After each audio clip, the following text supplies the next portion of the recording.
Luis Enrique, franchement, il n'y a vraiment rien à dire, les gars. On en parle maintenant.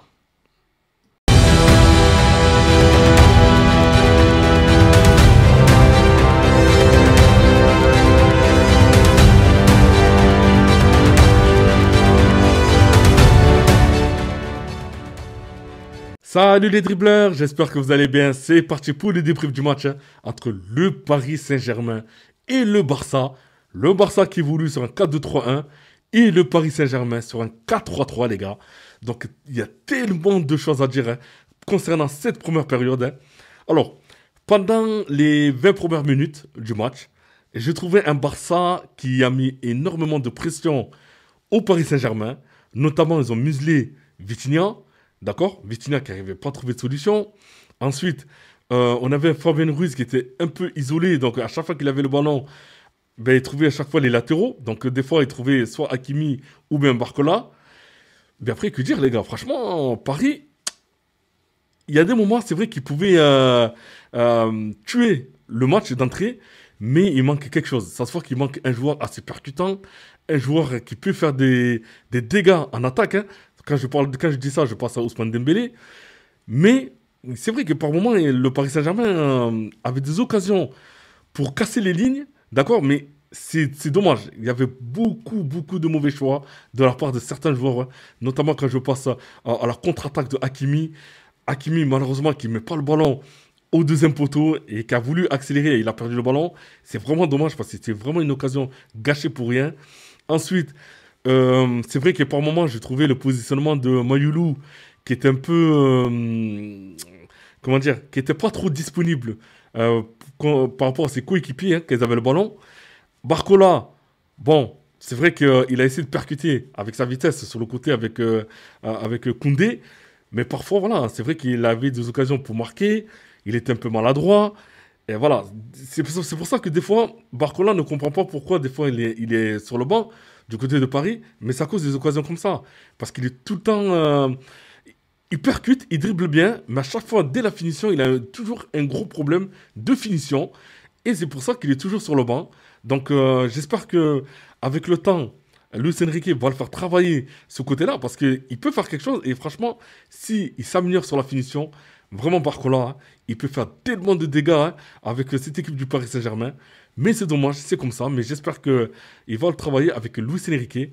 Après, que dire, franchement, Nuno Mendes, pour moi, il était absent. D'accord, hein, franchement, il était un peu brouillon.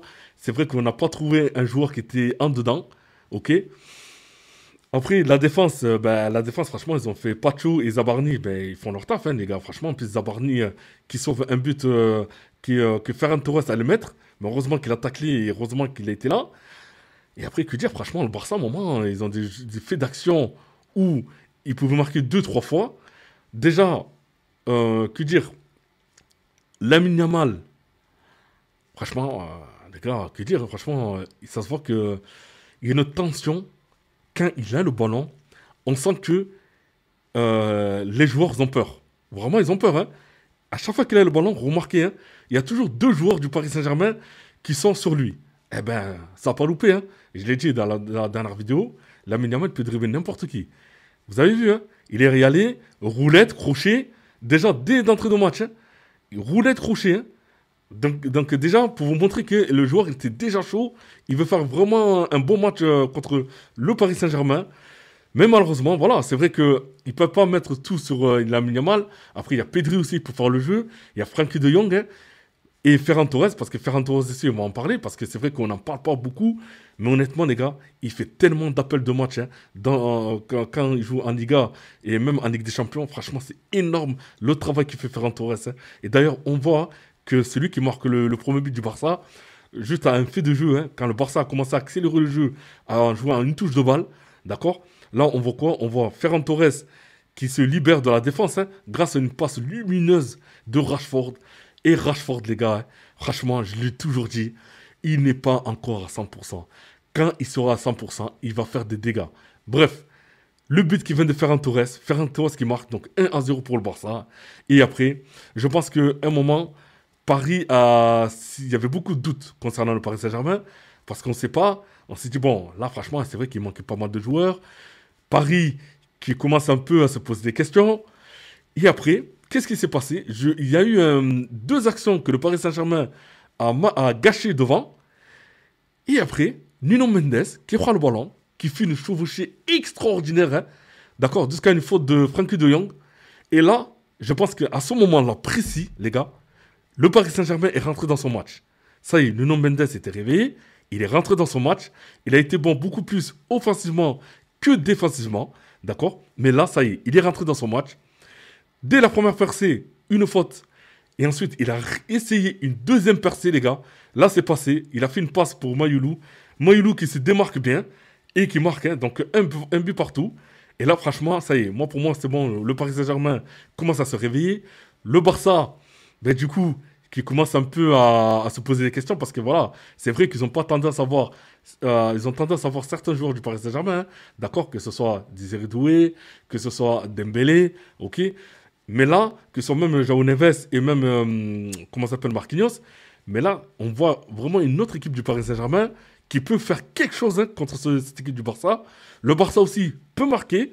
Donc, on va dire que dans ce match, ça a été un peu équilibré. Ça a été équilibré, c'était du 50-50, d'accord? Même si le Barça, par moment, a beaucoup plus monopolisé le ballon que le Paris Saint-Germain, d'accord, hein? Mais il ne faut pas oublier que Paris a beaucoup de joueurs en moins, d'accord?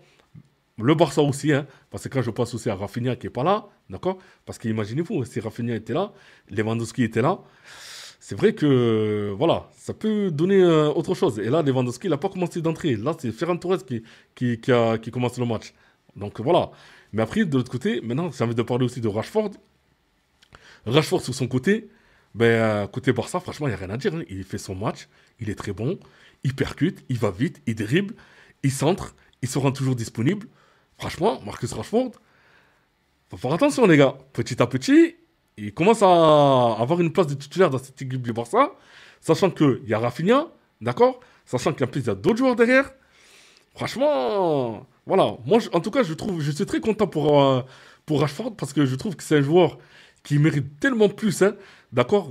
Par rapport à ce qui s'est passé à Manchester. Mais là, quand je regarde ce qu'il est en train de ramener dans cette équipe du Barça, je trouve que c'est très bien. Parce que le Barça, en mettant Rashford sur ce côté et Lamine Yamal de l'autre côté, ils peuvent mettre dans l'axe Rafinha, hein, accompagné de Pedri et aussi de Frenkie de Jong. Hein. Et après, devant, vous mettez Ferran Torres ou Robert Lewandowski. Donc voilà, déjà dans cette équipe du Barça, on voit qu'il y a plusieurs possibilités. Hein. Donc en tout cas, c'est très bien. Bon, on va dire maintenant, dans cette mi-temps, les 20 premières minutes, le Barça a dominé. Ensuite, Paris s'est repris. Nuno Mendes s'est réveillé. Le jeune Baye, ben pour moi, il est dans son match. Hein. Je veux dire, franchement, il n'y a rien à demander. Hein. Il demande le ballon dans l'intervalle. Franchement, il se positionne très très bien. Il percute. Il dribble. Franchement, il n'y a rien à dire sur ce joueur-là. Il fait comme il peut. Et pour moi, il fait vraiment un très très beau match. Donc voilà les gars, vous me dites ce que vous en pensez par rapport à cette première mi-temps. Hein. En tout cas, moi je trouve que le Paris Saint-Germain s'est vite repris. Heureusement d'ailleurs. Hein, parce qu'avec les joueurs qui manquent, hein, je pense que... Quand je parle des joueurs qui manquent, je parle des deux côtés, hein, que ce soit le Barça ou le Paris Saint-Germain. Franchement, je pense que le match ne serait pas du même niveau. Mais en tout cas, c'est ma façon de voir les choses. Hein. Concernant cette seconde mi-temps, les gars, donc il y a tellement de choses à dire. Hein. Franchement, que ce soit le Barça et même Paris, hein, ils avaient des occasions hein, de deux côtés. Mais après, voilà, franchement, dans les derniers gestes, trop brouillon, des frappes pas cadrées. Là, si je prends le Barça, malheureusement, Lamine Yamal qui rate son coup franc, qui frappe pas dans le cadre. On va dire que côté Barça, il n'y a que Rashford qui a pu faire bouger les choses hein, avec Ferran Torres. Mais Lamine Yamal, on sentait qu'il pouvait faire quelque chose. Hein, mais malheureusement, franchement, dans les derniers gestes, il était tellement brouillon que voilà, parfois le Barça perdait aussi en confiance devant les buts. Hein. Et après, de l'autre côté, vous avez le Paris Saint-Germain aussi, par moments, qui pouvait tuer le match. Il y a des moments où le ballon n'arrivait pas au bon moment. La prise de décision, elle n'était pas bonne. Là, quand je vois, comment dire, les jeunes du Paris Saint-Germain, franchement, j'applaudis Luis Enrique.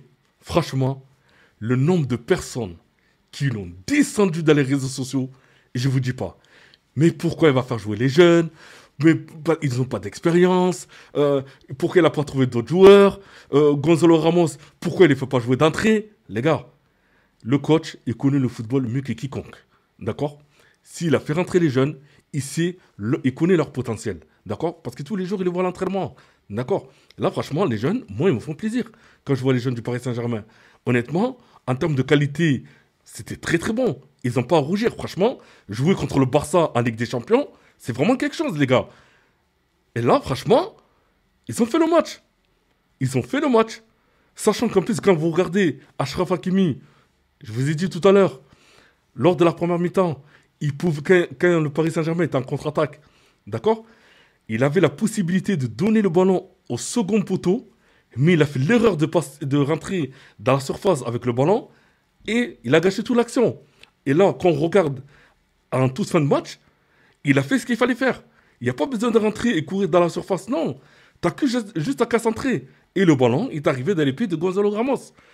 Il contrôle, il frappe, but. En plus, en toute fin de match. Franchement, pour moi, le Paris Saint-Germain, sur ce match-là, ils ont fait un hold-up. Tout simplement. Ils ont fait un hold-up. Et Luis Enrique, franchement, à chaque fois qu'il joue contre le Barça, il sait comment les jouer. Donc là, il n'y a rien à dire. Il n'y a rien à dire. Moi, pour moi, je peux qu'applaudir Luis Enrique. Il a fait son match. Voilà. En tout cas, je suis très content de la victoire du Paris Saint-Germain. D'accord? Parce que c'est un club français, au même titre que Marseille. D'accord? Vous me dites en commentaire ce que vous pensez par rapport au match du Paris Saint-Germain. Quels sont vos tops et vos flops, hein, des joueurs? Le Barça, ben, malheureusement, c'est dommage. Je pensais que le Barça pouvait faire quelque chose avec cette équipe-là, d'accord?